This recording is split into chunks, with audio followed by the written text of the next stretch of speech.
Fine. So last class में हमने electrolysis के बारे में डिस्कशन किया और एक क्वेश्चन मैंने आप लोगों को होमवर्क में दिया था और सिर्फ 2 बच्चों ने उसका आंसर सेंड किया, बाकी बच्चों से हुआ नहीं क्या? ये तो कहना बिल्कुल गलत होगा कि हुआ नहीं। उसके प्रोडक्ट मैंने लिख के दिए थे यहाँ पे बोर्ड पे, सारे प्रोडक्ट मैंने लिखे थे बोर्ड पे। उसके बाद सिंपल सी आपको एक से बस लिखने के आंसर आपको पता था, तो ऐसा क्यों हुआ? Only 2 students gave me the solution. One is Divya and second one is mine. बाकी बच्चों ने क्यों नहीं किया?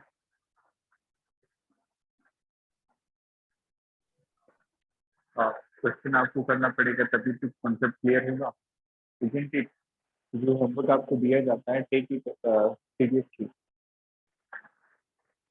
तो कुछ बच्चों का क्लू आता है सर भूल गए। भूलने का मतलब है कि आपने वो नोट उस दिन जाके नहीं पढ़े, अदरवाइज वो नोट के साथ ही तो लिखा होता है क्वेश्चन। जब आप नोट पढ़ रहे होंगे तो वो ऑटोमेटिकली दिख जाएगा आपको। तो राइट द क्वेश्चन देन। और आई होप मॉड्यूल आप सभी कर रहे होंगे। Which is not clear, wait for that.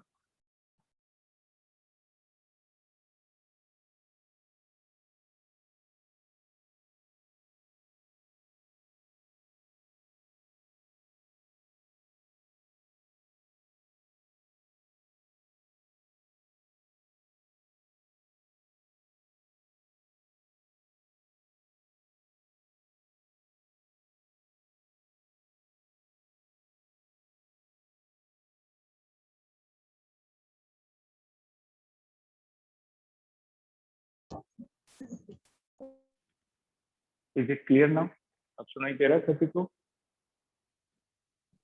Yes, sir. Fine. चलिए, तो हम डिस्कशन कर रहे थे होमवर्क का। सिर्फ 2 बच्चों ने मुझे होमवर्क सेंड किया, मयंक एंड दिव्या ओनली। तो सभी को करना चाहिए वो होमवर्क।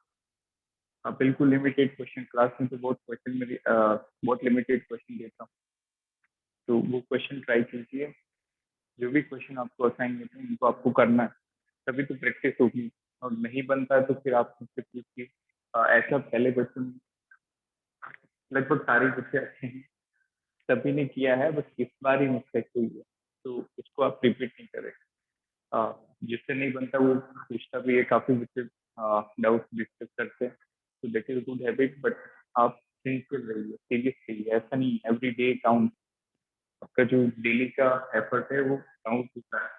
किसी दिन आपने मिस किया क्वेश्चन, तो मान लीजिए वही क्वेश्चन बोर्ड में आ जाए या वही क्वेश्चन आपके कॉम्पिटिशन नीट में आ जाए, मेंस में आ जाए, क्लियर? तो क्वेश्चन आपको डेली करना है। एंड वन मोर थिंग, जो मॉड्यूल है, मॉड्यूल आई होप कर रहे होंगे आप। और दिस इज जो second chapter, from second chapter, यहाँ से हम स्टार्ट करते हैं सेकंड चैप्टर का सॉल्यूशन एंड कोलिगेटिव प्रॉपर्टी का जो मॉड्यूल है, उसका एक्सरसाइज नंबर 1 आप सभी सॉल्व करके मुझे संडे तक सेंड करेंगे। क्लियर? Got it?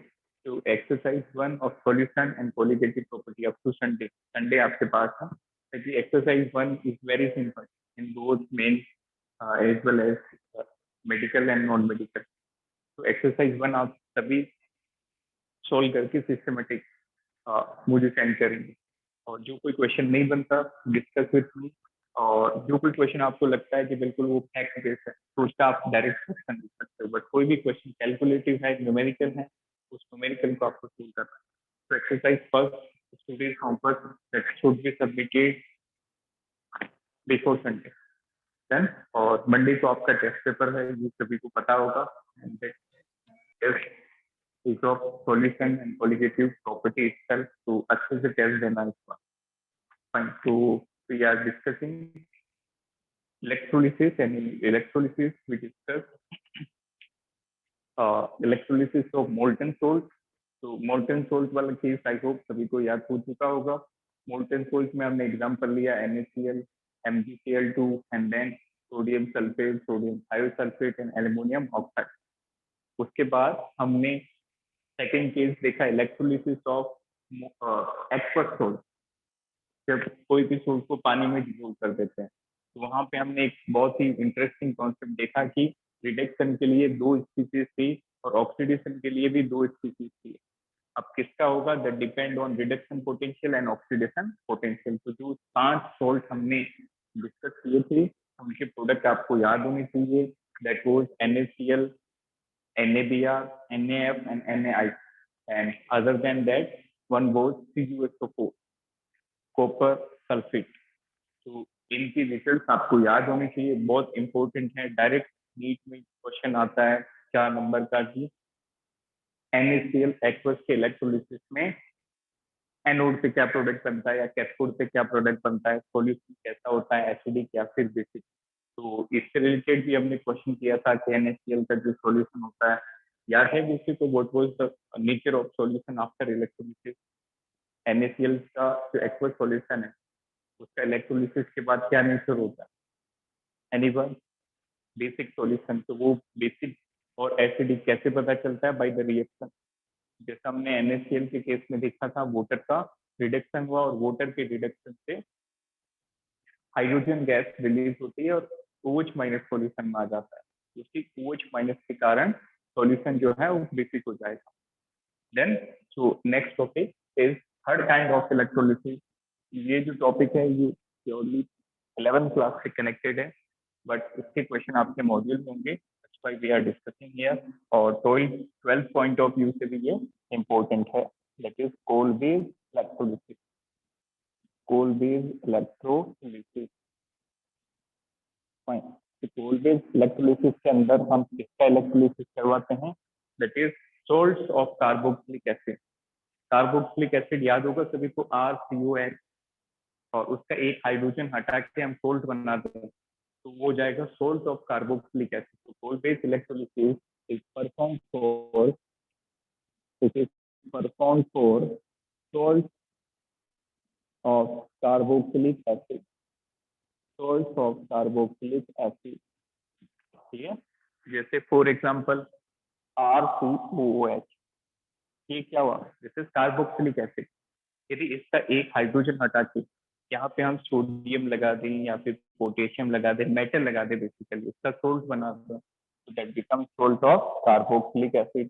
तो जैसे ये Na प्लस है तो ये RCO माइनस हो जाएगा। Getting my point? तो which kind of salt is this? This is sodium salt of carboxylic acid. You can use potassium either, it is RCOO minus, A positive, तो इसको क्या बोल देंगे, potassium salt of carboxylic acid. Clear? तो क्या आप nature बता सकते हैं इसका, ये कंपाउंड कैसा होगा? इज इट आयनिक और कोवेलेंट कंपाउंड? एनीवन?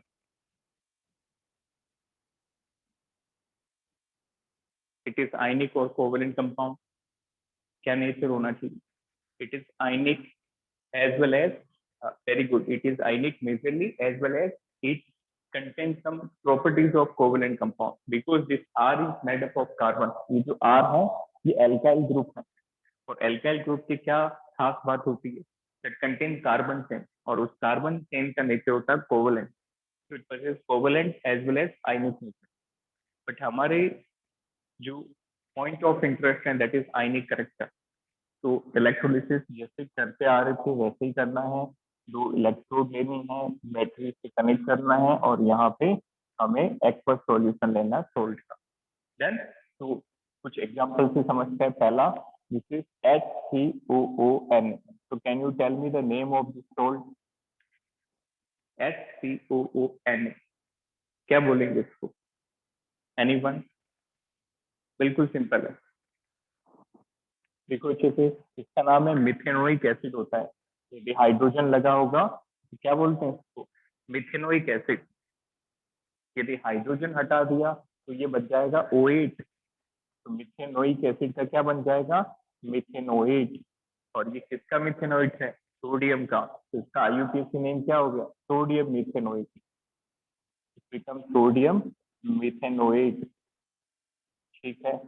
इसके बाद इसका कॉमन नेम देखें, दिस वाज IUPAC नेम, इसका कॉमन नेम देखें, कॉमनली HCOH को मिथेनोइक एसिड नहीं बोलते, हम क्या बोलते हैं? Formic acid.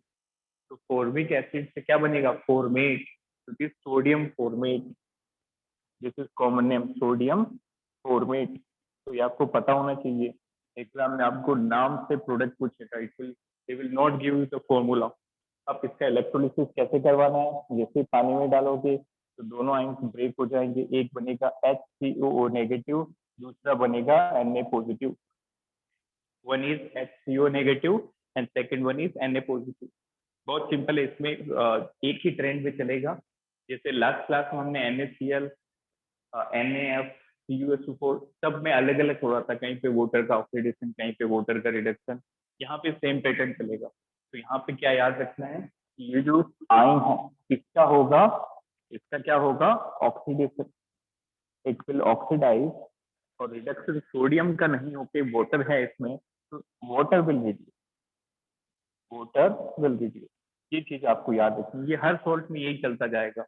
ये जो आयन है ये ऑक्सीडाइज होगा एनोड से, और वाटर रिड्यूस होगा कैथोड से, सोडियम का कोई रोल नहीं होगा।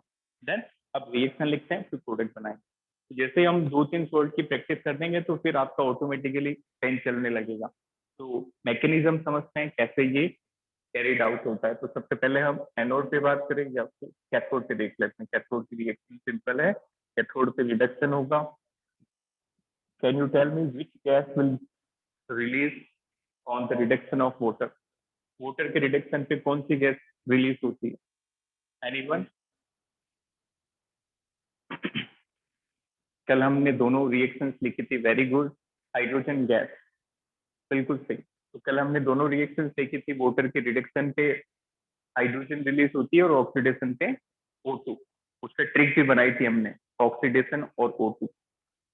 तो वाटर का रिडक्शन किया, the reaction will be 2H2O, 2 electron, they will form 2OH negative hydroxide ion along hydrogen gas. This is gas which releases out or liberated out. This is aqueous and this is liquid. Then तो next बात करते हैं anode की। तो mechanism समझने बच्चों important है। Next is anode. At anode oxidation takes place. यहाँ पे एक बहुत ही इंटरेस्टिंग इंटरमीडिएट बनता है which is known as free radical. तो आई होप सभी ने ये वर्ड सुना होगा 11th क्लास में। जब हम अलग अलग इंटरमीडिएट की बात करते हैं तो कार्बोकेटाइन एक होता है जिसपे कार्बन पे पॉजिटिव चार्ज होता है। वन इज कार्बोएनाइन जहाँ पे कार्बन पे नेगेटिव होता है। एक होता है कार्बन फ्री रेडिकल जहाँ पे कार्बन पे एक सिंगल इलेक्ट्रॉन प्रेजेंट होता है।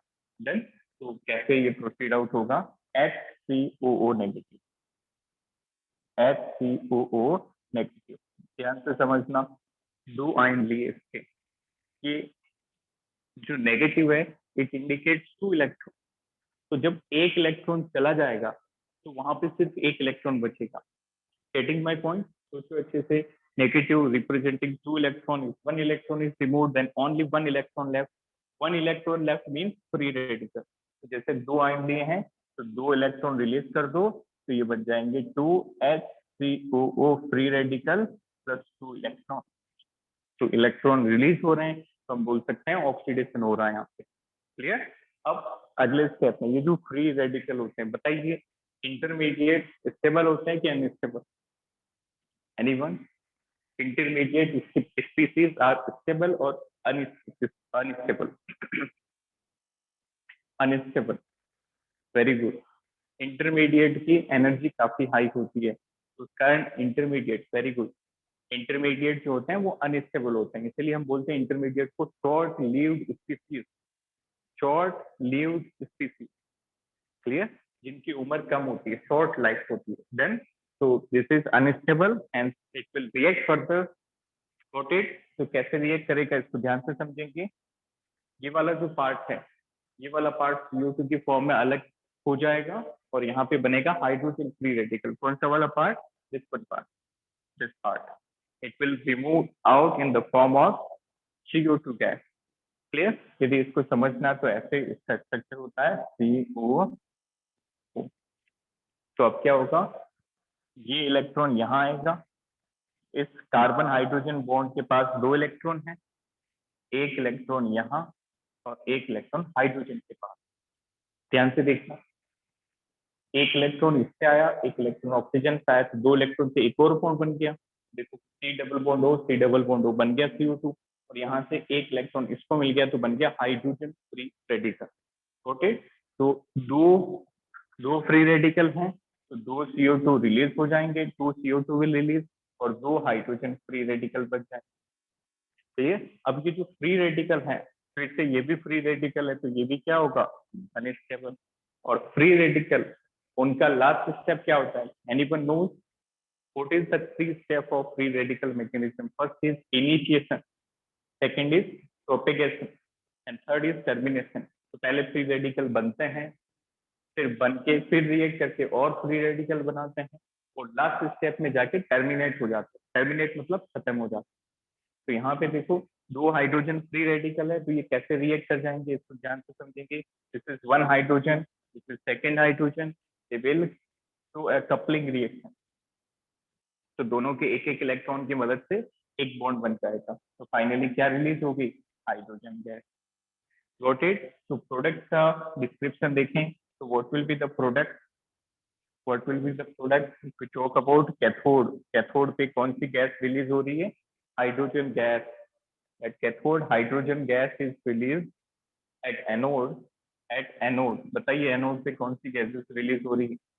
एनोड पे भी हाइड्रोजन हो रही है, बट हाइड्रोजन के साथ साथ कार्बन डाइऑक्साइड भी रिलीज हो रही है। So at anode, CO2 gas liberated along hydrogen gas. Got it? So can you tell me what is the nature of solution after electrolysis? Electrolysis होने के बाद इसका नेचर क्या होगा? बहुत सिंपल क्वेश्चन, जैसा हमने कल सोल्व किया था। एनीवन? सोचो अच्छे से, एसिडिक की बेसिक। नो नो नो, सोचो, I am getting incorrect answer. सोचो अच्छे से। Basic, basic is correct answer.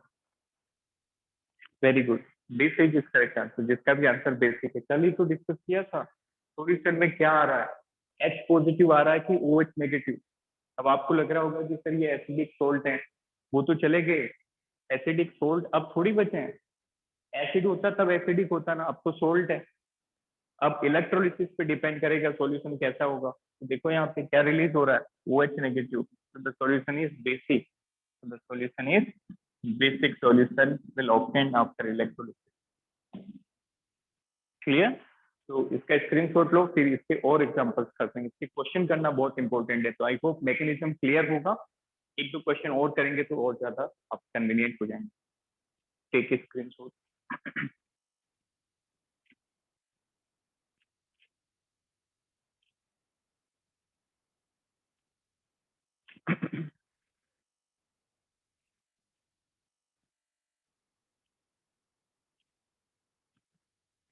Then clear सभी ने? चलिए नेक्स्ट एक और एग्जांपल। जितने ज्यादा एग्जांपल करेंगे उतना ज्यादा क्लियर होगा। तो दो पैटर्न होते हैं इसमें,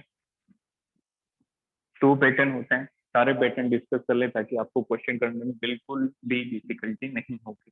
तो जैसा ये पैटर्न किया है, इसका अगला वाला क्वेश्चन इसी पैटर्न से सोल्व करना है। तो आप अपने से सोचेंगे क्या प्रोडक्ट बनना चाहिए। Next, this is electrolysis of CH3COO3, A positive CO negative. ये ब्रेक होके दे देगा आपको वाटर के अंदर CH3CO माइनस और A पॉजिटिव। वाटर के अंदर डाला है, ये हमारा सोल्ट है। This is our ion, A9 cation.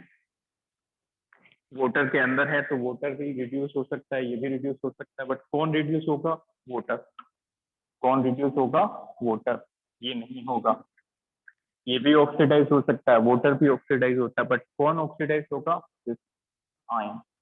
Got it? तो वाटर का रिडक्शन करवाएंगे और इसका ऑक्सीडेशन। वही मैकेनिज्म होगा फ्री रेडिकल। तो बताइए क्या क्या प्रोडक्ट बनेंगे। At cathode, at cathode reduction takes place, ये मैं कंप्लीट कर रहा हूँ, ये तो सेम ही चलता जाएगा। वाटर का रिडक्शन तो फिक्स है, वही प्रोडक्ट। ठीक है, तो 2H2O plus 2 electron will form 2OH negative plus hydrogen gas. That is done at cathode reduction. Now you tell me what will happen at anode. How oxidation is carried out, बताओ। इसके बाद आपको थोड़ा और इस चीज को सॉल्व करना सिखाते हैं।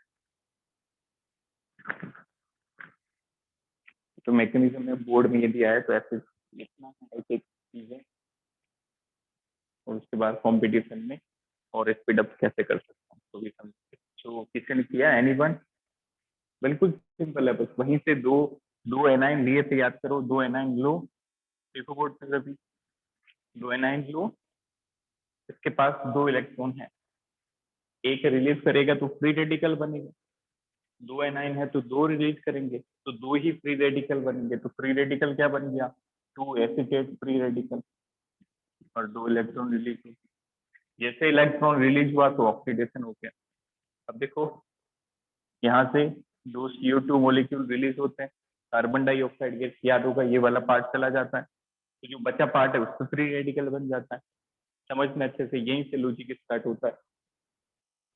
CO2 चला गया, अब जो पार्ट बचा हुआ है उस पर क्या बन गया, फ्री रेडिकल। अब की बार कौन से फ्री रेडिकल बन गए, मिथाइल फ्री रेडिकल, पिछली बार हाइड्रोजन फ्री रेडिकल था, सॉर्टेड। और लास्ट स्टेप में क्या करवा देंगे, कपलिंग रिएक्शन, इसकी कपलिंग क्या होगी, डबल कर दो, CH3 CH3 को जोड़ दो तो क्या बन गया, इथेन, दैट्स इट। और इसको जोड़ दो तो that this become ethane, CH3 CH3, got it. तो प्रोडक्ट क्या मिल रहा है, कैथोड से क्या मिल रहा है, हाइड्रोजन गैस, और एनोड पे क्या मिल रहा है, कार्बन डाइऑक्साइड भी गैस मिल रही है और इथेन भी हमें मिल रहा है, got it. So if we talk about product at cathode hydrogen gas is liberated out, at anode ethane as well as carbon dioxide is released out. This one. Solution कैसा होगा, acidic और basic, free oxidation में free radical वाला case structure से बता,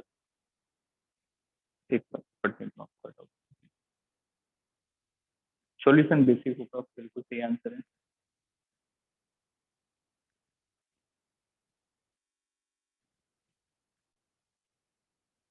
वैसे ये CO2 कैसे निकल रही है, यही डाउट है आपका, how this CO2 releases out to form this methyl free radical, this is doubt or step number 1 is your doubt?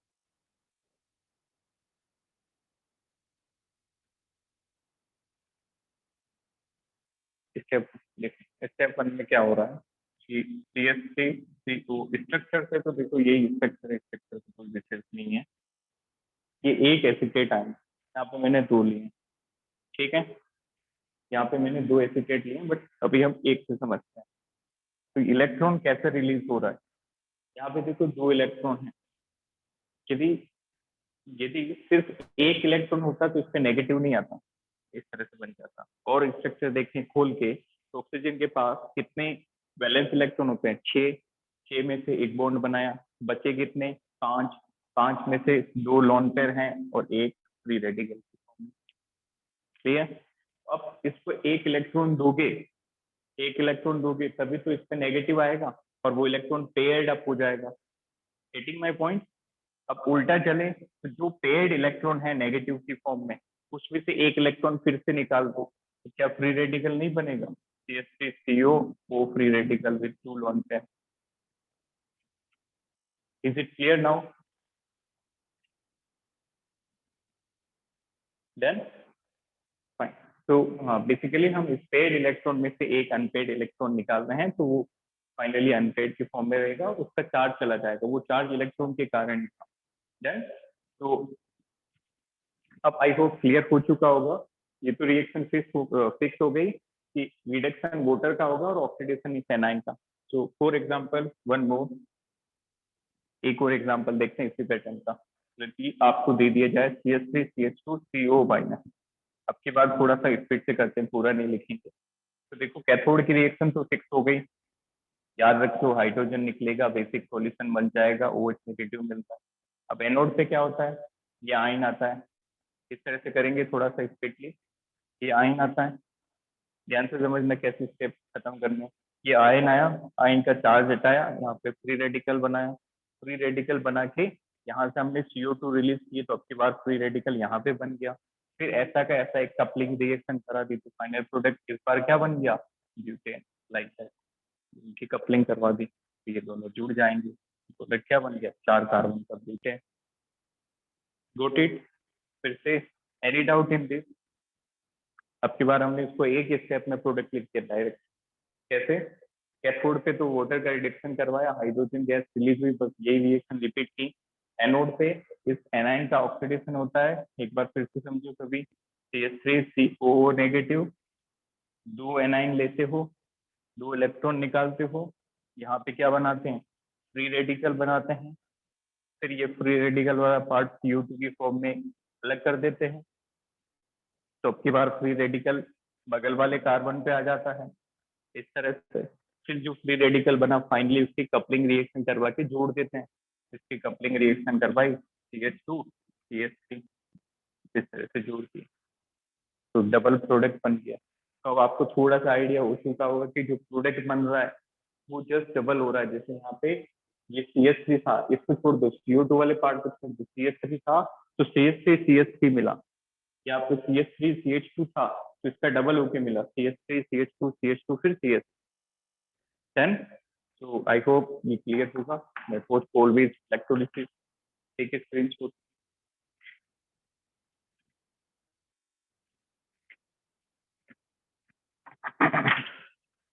इसका स्क्रीनशॉट लीजिए जल्दी से। डन। हाँ, तो बिल्कुल सिंपल है, बस जैसे ही आप प्रैक्टिस करने लगोगे तो फिर स्टेप मिस कर करके जल्दी से प्रोडक्ट लिख पाएंगे। ये आप मॉड्यूल कर रहे हैं या कुछ और कर रहे हैं तो एक क्वेश्चन मैं होमवर्क दे रहा हूँ, ये भी अच्छा सवाल है। चलो ये एग्जांपल मैं डिस्कस करता हूँ, अगला वाला हम करेगा। जैसे ये सॉल्ट है, CH3COO नेगेटिव,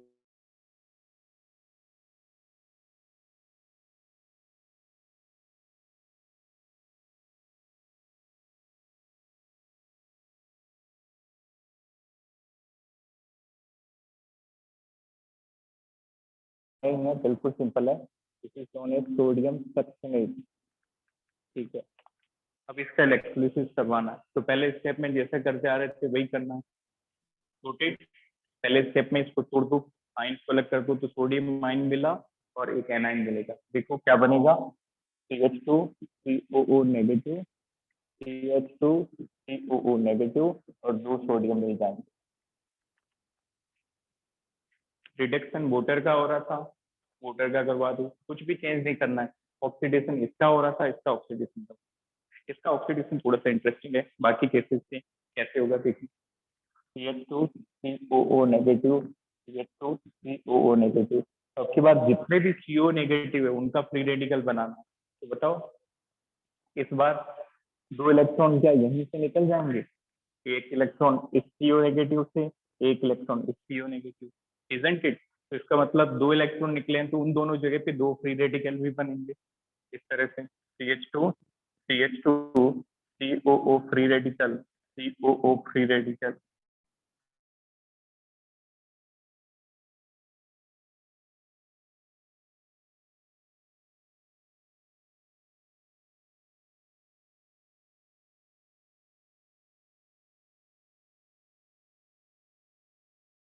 तो यहाँ पे फ्री रेडिकल बन गया लाइक दैट। सिंगल बॉन्ड इस कार्बन से रिलीज हो रही है तो यहाँ पे free radical.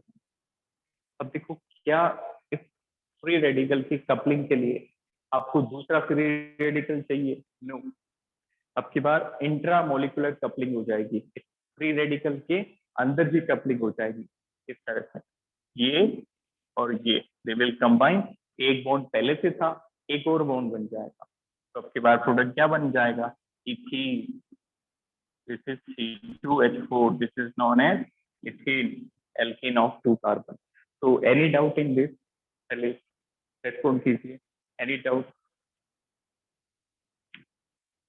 Any doubt? Respond me. किसी को कोई डाउट हो तो मैं इसको रिपीट करता हूँ, अदरवाइज एक होमवर्क देता हूँ, वो होमवर्क इसी से बनेगा, इसी पैटर्न का क्वेश्चन दूंगा नेक्स्ट होमवर्क। तो I hope clear to all. बहुत अच्छा क्वेश्चन है, तो आप उसको रिपीट करें, नोट्स में देखें उसको बार बार रफ नोटबुक में। ये क्वेश्चन आप घर पे करेंगे, दिस इज होमवर्क, और ये आप मुझे सेंड करेंगे कॉल करके। C H double bond C H COO Na positive Na positive. बस यदि आपने और अच्छे से समझा हो तो उसको भी अभी निपटा सकते हो, बहुत ही सिंपल क्वेश्चन है, जैसा ऊपर वाला किया था, बस एक एक स्टेप में फर्क आएगा। बट आप इसको घर पे करें, अच्छे से करें, और जब आप मुझे सॉल्यूशन भेजेंगे तो उसको सिस्टमेटिक वे में पहले इसमें ब्रेक करना है, फिर कैथोड की रिएक्शन बताना, फिर एनोड की बताना, और फिर फाइनल में प्रोडक्ट। ओके, जब होमवर्क आप सोल्व करें तो उसको सिस्टमेटिक वे में करें क्लास, और नोट्स जो हैं वो आपके बहुत क्लियर होने चाहिए। तो दिस इज योर होमवर्क, ये इस वाले कॉन्सेप्ट से बनेगा। Clear? So take a screenshot. तो नेक्स्ट टॉपिक, अब जो इलेक्ट्रोलिसिस पढ़ेंगे that is quantitative electrolysis. Quantitative electrolysis, getting my point? तो अभी तक जो हम डिस्कस कर रहे थे that was qualitative. What is the difference? अच्छा, एक आंसर भी आ रहा है।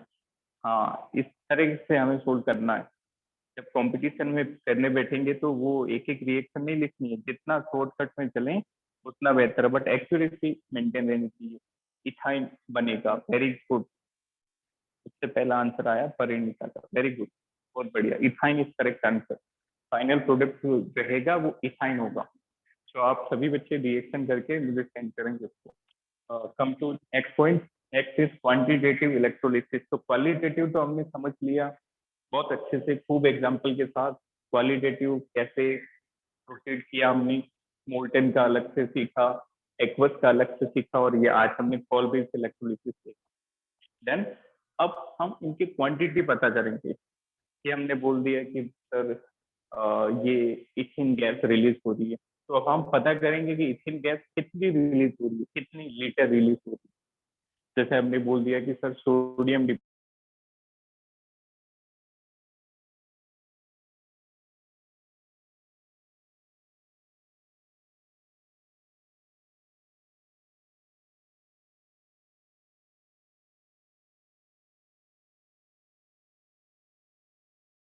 लिख लीजिए। In this, we will deal with in this we will deal with the quantity. In this, we will deal with the quantity. Bracket में लिख लो मास और वॉल्यूम, ब्रैकेट में लिख लो मास और volume, bracket close. In this, we will deal with the quantity of different products formed as cathode and anode. We will deal with the quantity of different products formed as cathode and anode. Clear? तो इसमें quantitative में Faraday नाम का एक scientist आता है, चलिए repeat करें, लिखिए, write down. In this we will deal with the quantity of different product, will deal with the quantity of different product formed at cathode and anode, formed at cathode and anode. Done? चलिए, तो quantity निकालने के लिए हम जो laws का help लेते हैं, that laws was govern by Faraday, and वही फैराडे हैं जहाँ से हम चार्ज की यूनिट देखते हैं। क्लियर? वही Faraday, that is named after a scientist, Faraday's first law and second law. Clear? तो इन दोनों लॉज की मदद से हम क्वांटिटी पता करेंगे। अच्छा, जो फैराडे फर्स्ट लॉ है उसी का एक कंक्लूजन सेकंड लॉ की फॉर्म में है, तो मेनली फैराडेज फर्स्ट लॉ है, इसको डिटेल से समझना। So write down first heading is Faraday's first law of electrolysis.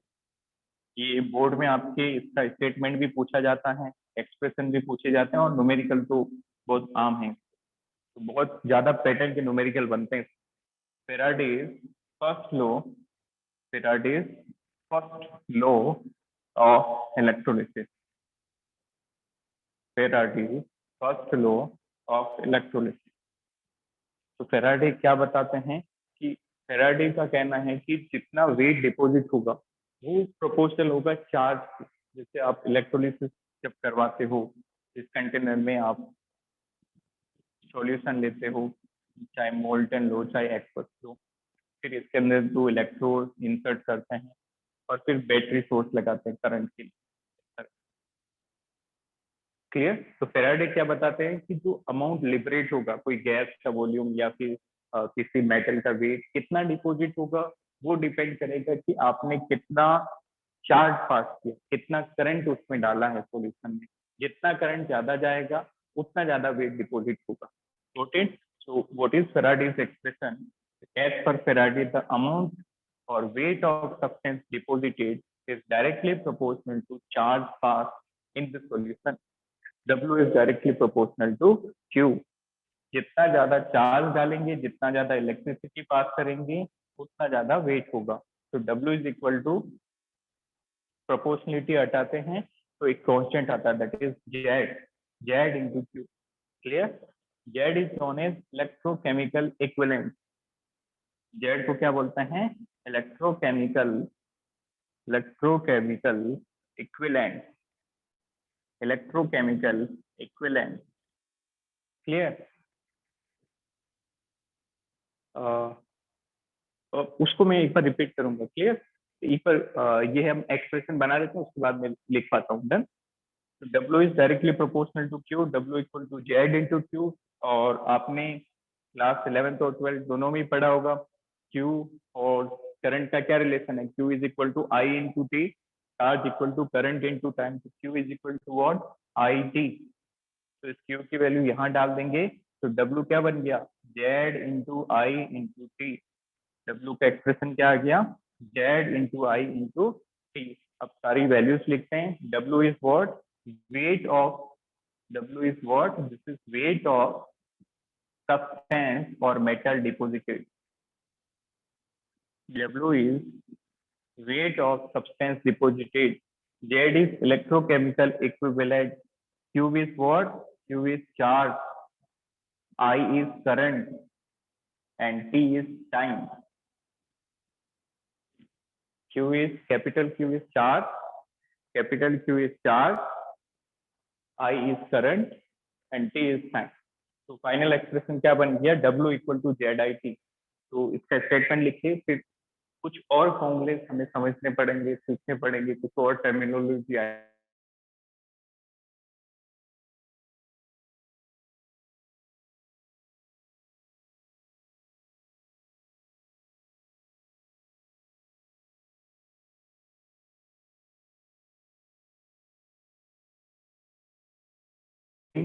To this law, the weight of substance deposited is directly proportional to weight of substance deposited is directly proportional to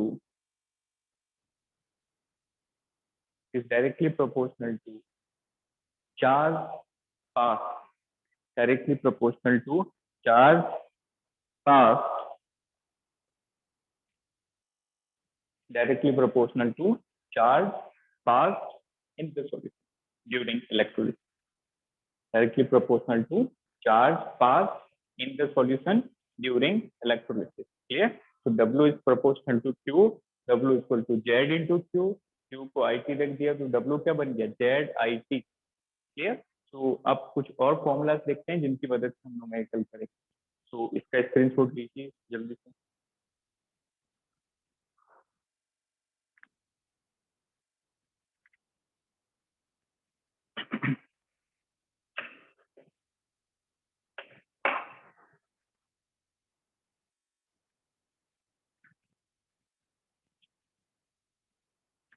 कुछ formulas को देखते हैं। वो formulas basically class 11 से related है। Redox में जब आप इक्विवेलेंट कॉन्सेप्ट पढ़ते हैं तो यहाँ पे कुछ फॉर्मूला इक्विवेलेंट कॉन्सेप्ट पे काम आएंगे। याद होगा आपको equivalent weight, number of gram equivalent, तो वो सारी चीजें हमें एक बार उनको रिवाइज करनी पड़ेगी, फिर इससे क्वेश्चन बन जाएंगे। सो फर्स्ट ऑफ ऑल देखते हैं इक्विवेलेंट वेट क्या होता है। ध्यान से समझना, एक टर्म आपने चैप्टर नंबर फर्स्ट में पढ़ी थी, मोल। एक मोल का जो मास होता है उसी को हम बोलते हैं मोलर मास, या फिर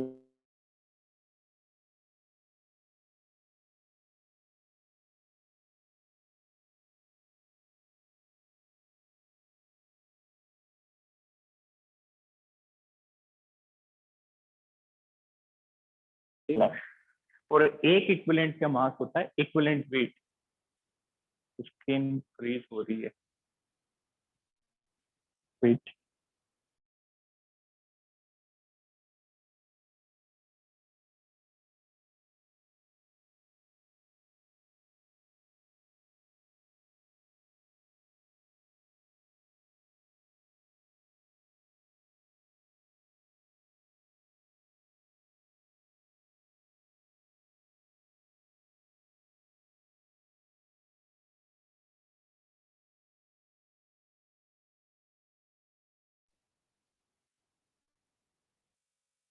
अब ठीक है भाई,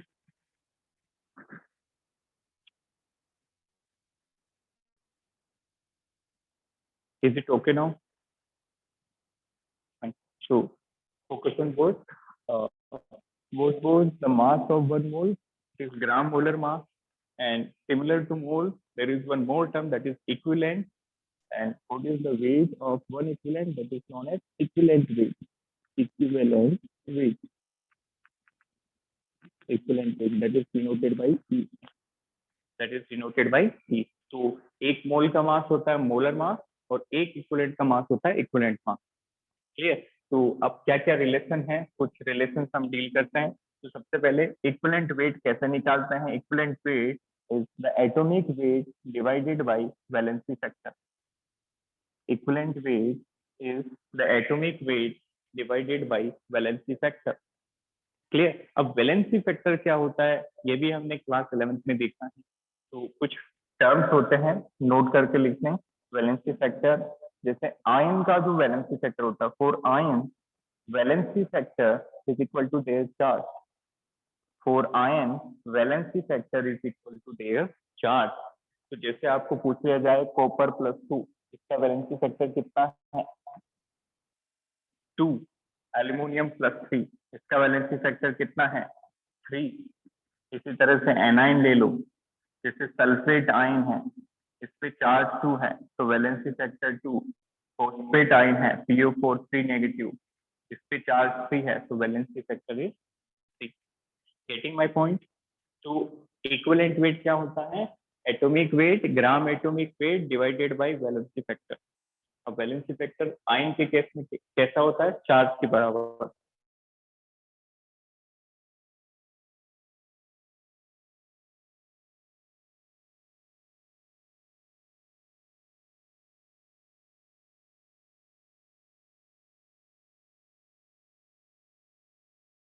बेस में निकालते हैं।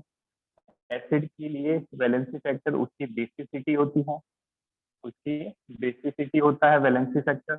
अब बेसिसिटी का मतलब क्या होता है? Number of replaceable H+ ion, number of removable, number of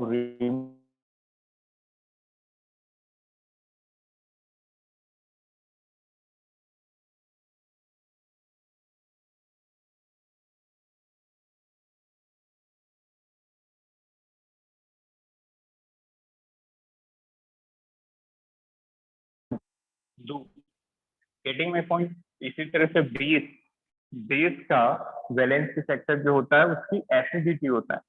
for base valency factor is it acidity. And what is acidity? जैसे एसिड ने H+ दिया तो बेस क्या देगा? OH negative. so that is nothing but is the number of removable OH negative, number of removable OH negative ion.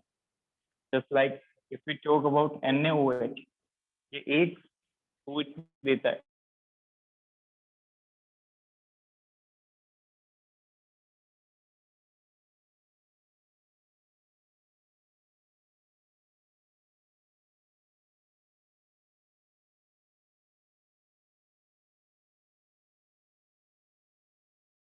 Valency factor दो तरह से निकालने होंगे इस चैप्टर में। एक होगा आयन के लिए उसके चार्ज के बराबर, और दूसरा एसिड और बेस के लिए, एसिड के लिए कितना H प्लस मिल रहा है और बेस के लिए वैलेंसी फैक्टर कितना होगा, कितना OH माइनस मिल रहा है। Clear? Next next formula, if we talk about equivalent, ये जो इक्विवेलेंट होता है ये हम किन किन फॉर्मूलाज की हेल्प से कैलकुलेट कर सकते हैं। There are three formula to determine the equivalent. The number one, how to find, तो अंदर नोट में लिखो,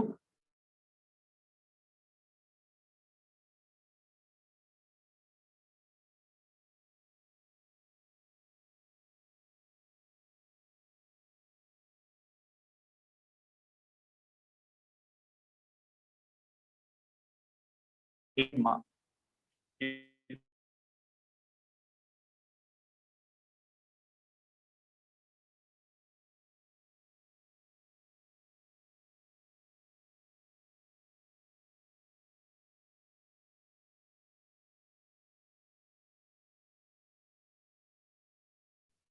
स्किन प्रिंट हो रही है, but it's all about network.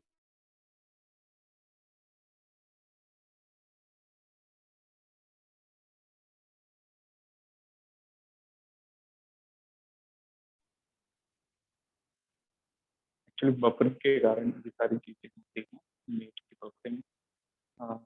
चलिए अब देखो, ठीक है, बताओ, इज इट ओके?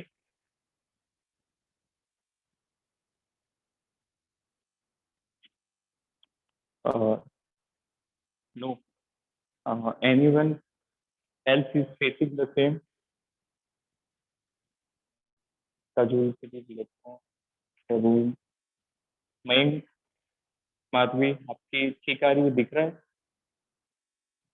ब्लर है? ओके ओके ओके ओके, तो अब ठीक है, अब सभी के ठीक है, बताओ, नोट विजिबल क्यों आ रही है ये प्रॉब्लम? अभी इतना इम्पोर्टेंट टॉपिक चल रहा है, ब्लर है, ओके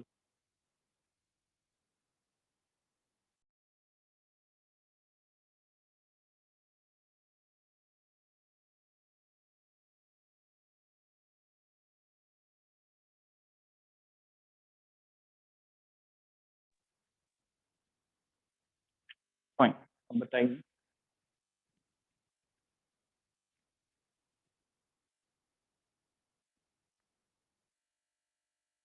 क्लियर? सभी क्लियर है? हाँ, आप जो भी एक बार प्रेसिडेंट करता करिए, ठीक है, आप लगभग सभी के ठीक है। चलिए देखते हैं बोलते, we were discussing equivalent weight with gram atomic weight upon valency factor.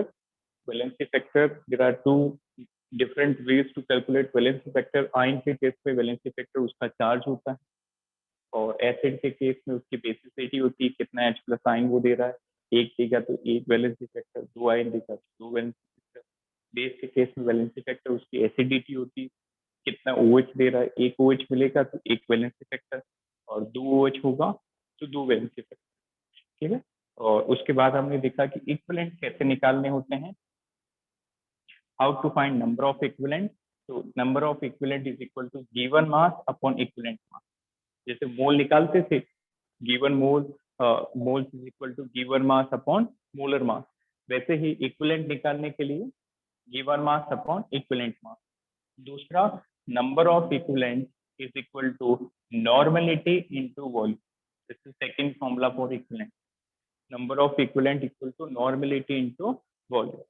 और तीसरा एक और फॉर्मूला होता है, number of equivalent, number of equivalent is equal to moles multiplied by valency factor. These are the three important formula to determine the equivalent. क्या क्या हुआ? Equivalent equal to given mass upon equivalent mass, number of equivalent equal to normality into volume, और तीसरा formula number of equivalent is equal two moles multiply by valency factor.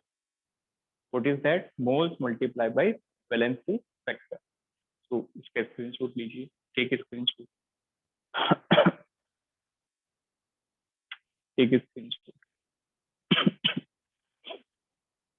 उसके बाद एक और final expression derive करते हैं।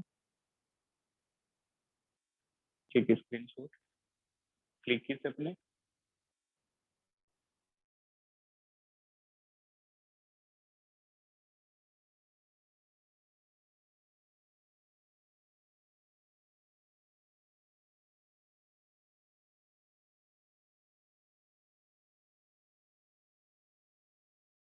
समझना बहुत सारी चीजें सीखने को मिली कि Cu2+ to give Cu, Cu2+ will gain 2 electron to form Cu। ठीक है, तो देख के बताओ वैलेंसी फैक्टर कितना है कॉपर का, जल्दी से। What is valency factor of copper? Ion के केस में क्या होता है, चार्ज के बराबर। तो what is the charge over copper? Copper का चार्ज क्या है? Valency factor is 2। ठीक है, वैलेंसी फैक्टर इज 2। अब आगे बढ़ते हैं।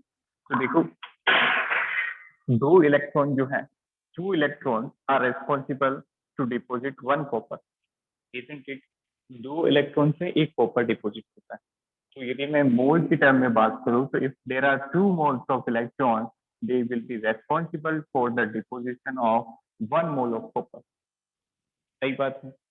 दो इलेक्ट्रॉन, दो इलेक्ट्रॉनिक चार्ज से एक कॉपर डिपोजिट होता है, तो 2 मोल इलेक्ट्रॉन की चार्ज से 1 मोल कॉपर डिपोजिट होगा, इजंट इट? अच्छा बताओ, what is the charge over 1 mole of electron? Charge of 1 mole electron क्या बोलते हैं इसको? 1 faraday. What we call the charge of 1 mole electron? एक मोल इलेक्ट्रॉन पे जो चार्ज होता है उसको हम बोलते हैं 1 Faraday. That is charge on 1 mole of electron. तो यहाँ से फिर से आते हैं, 2 मोल इलेक्ट्रॉन से 1 मोल कॉपर डिपोजिट हुआ, इसका मतलब 2 इलेक्ट्रॉन के चार्ज से 1 मोल डिपोजिट हुआ कॉपर। दैट मीन्स 2 फेराडे से, अल्टीमेटली इसका मतलब क्या हुआ, 2 फेराडे की मदद से 1 मोल कॉपर डिपोजिट हुआ। Got it? अच्छा, 2 मोल कॉपर में इसके 2 इक्विवेलेंट होंगे, ये कैसे निकाला हमने? 2 इक्विवेलेंट के ऊपर अभी डिस्कस किया था, क्या फॉर्मूला था? Equivalent is equal two moles into valency factor. याद करो, अभी डिस्कस किया, equivalent is equal two moles multiply by valency factor. तो मोल 1 है, वैलेंसी फैक्टर 2 है, तो इक्विवेलेंट कितना हो गया? 2। क्लियर? ध्यान से समझना यहाँ पे, 2 फेराडे से 2 इक्विवेलेंट डिपोजिट होता है, इसका मतलब 1 फेराडे होगा तो 1 इक्विवेलेंट डिपोजिट होगा। Getting my point? 1 फेराडे होगा तो 1 इक्विवेलेंट डिपोजिट होगा, और 1 फेराडे से अल्टीमेटली बात करें तो 1 इक्विवेलेंट का मास होता है E gram of copper will deposit. So this is another conclusion. Clear? So due to 1 Faraday E gram, that is equivalent weight of copper will deposited. एक बार ये चारों स्टेप में फिर से बता रहा हूँ। 2 मोल की मदद से 1 मोल कॉपर डिपोजिट हुआ, 2 मोल इलेक्ट्रॉन पे चार्ज होता है 2 फेराडे, क्योंकि 1 मोल पे 1 फेराडे, तो 2 मोल इलेक्ट्रॉन पे 2 फेराडे। 2 फेराडे से कॉपर के 1 मोल में 2 इक्विवेलेंट होते हैं, इस फॉर्मूले से निकाले, equivalent equal two moles into valency factor. तो 2 फेराडे से 2 इक्विवेलेंट डिपोजिट हुई, दैट मींस 1 फेराडे से 1 इक्विवेलेंट डिपोजिट होगा, और 1 इक्विवेलेंट का मास होता है ई ग्राम। तो अल्टीमेटली 1 फेराडे से ई ग्राम डिपोजिट हुआ। ठीक है, 1 फेराडे में कितने कूलम्स होते हैं? Anyone? How much coulombs are there in 1 faraday? Anyone? 1 faraday और कूलम का क्या रिलेशन था? 96500। Very good. इसका मतलब 1 फेराडे से 1 ग्राम डिपोजिट हुआ, तो मैं बोल सकता हूँ कि 96500 कूलम से ई ग्राम डिपोजिट हुआ, ई ग्राम ऑफ कॉपर।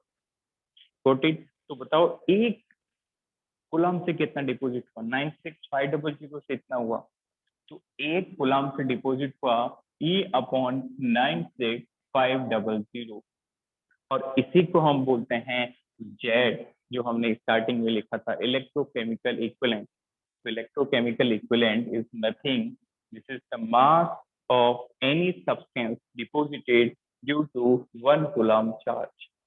यदि डेफिनेशन में पूछा जाए कि इलेक्ट्रोकेमिकल इक्विवेलेंट क्या होता है, जेड क्या होता है, तो Z is nothing but this is the mass of substance deposited due to 1 coulomb charge.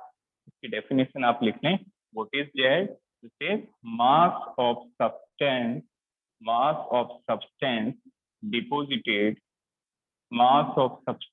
deposited due to 1 coulomb charge. 1 coulomb charge. यहाँ तक क्लियर है सभी को? तो अल्टीमेटली हमने जेड का एक्सप्रेशन निकालने के लिए ये सारी चीजें लर्न की. तो 1 फेराडे से किसी भी सब्सटेंस का 1 इक्विवेलेंट डिपॉजिट होता है. अल्टीमेटली 1 इक्विवेलेंट का मास इक्विवेलेंट मास होता है. तो 1 फेराडे से E ग्राम डिपॉजिट होता है. फेराडे को कुलाम में लेके आए तो 1 फेराडे में 96500 कुलाम से भी E ग्राम डिपॉजिट हो. तो फिर हमने देखा 1 कुलाम से कितना डिपॉजिट होता है. E divided by 96500. और हमें ये भी पता है कि जो जेड होता है वो 1 कुलाम के कारण डिपॉजिट सब्सटेंस होता है. तो 1 कुलाम के कारण कितना डिपॉजिट हुआ? E/96500. Got it? अब देखो स्टार्टिंग के फॉर्मूले पे फिर से आते हैं. तो स्टार्टिंग में हमने क्या देखा था? W = Z × I × T. Isn't it? यही फॉर्मूला था. W = directly proportional to Q था. फिर प्रोपोर्शनलिटी हटाए तो Z आया और फिर Q को हमने IT रख दिया. तो अल्टीमेटली क्या बना? W = Z IT. Got it? अब Z की ये वैल्यू हम यहाँ पे पुट कर रहे हैं. Put the value of Z in this equation so that you will get weight is equal to E/96500 into I into T. That is the final expression for the Faraday's law. W is equal to E into I into T divided by 96500. Clear? So ये वाला part भी important है. Equivalent के formulas भी important है. तो एक बार इनको आप अच्छे से लर्न करके आएंगे, रिवाइज करके आएंगे. नेक्स्ट क्लास में हम इसके क्वेश्चन डील करेंगे. क्लियर? तो ये आप पढ़ेंगे तभी कल क्वेश्चन कर पाओगे अच्छे से. एक स्क्रीनशॉट.